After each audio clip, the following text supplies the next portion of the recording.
Hey everyone, welcome back to another video in which I actually teach you how to link number series to vendors and customers.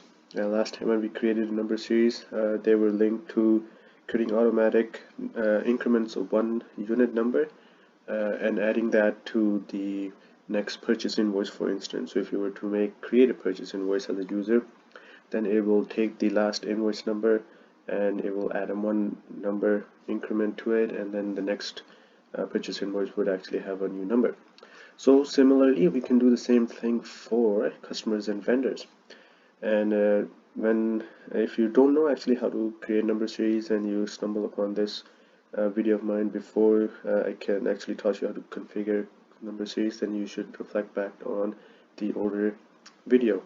So today I'm going to take you through the process of configuring number series and how we can actually assign those number series to customers and vendors. It's very simple and straightforward.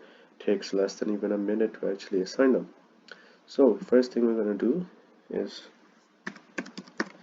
look at the number series just so that you know what I'm talking about. Number series are here, just search them up. And these are the default number series that have been created, the ones that I created a while back in one of my other videos. You can reflect back on that and just see what all of these columns mean: starting number, ending number, and the ones that are also hidden on this side. So these are the number series that you can actually configure by yourself.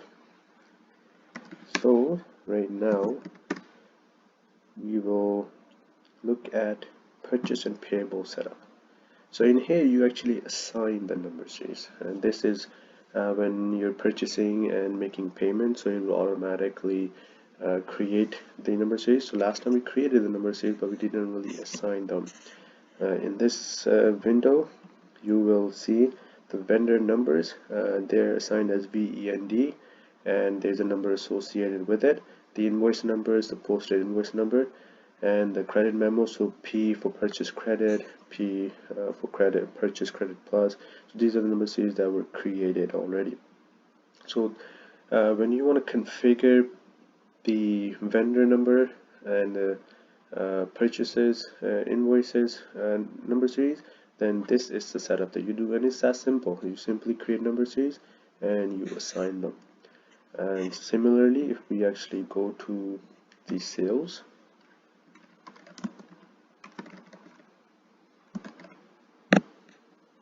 so if you do sales and receivable setup, same thing here.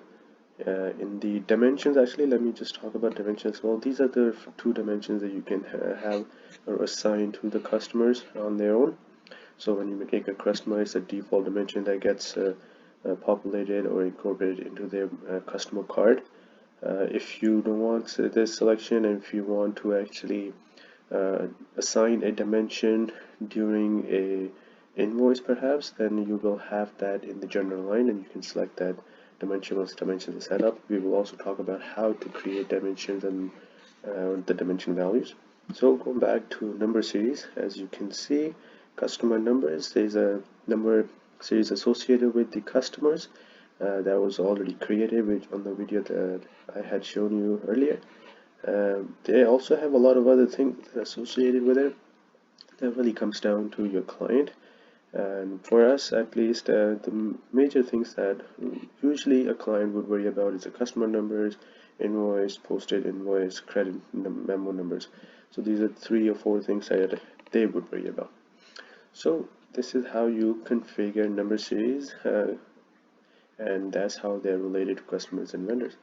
And I hope you enjoyed this short video.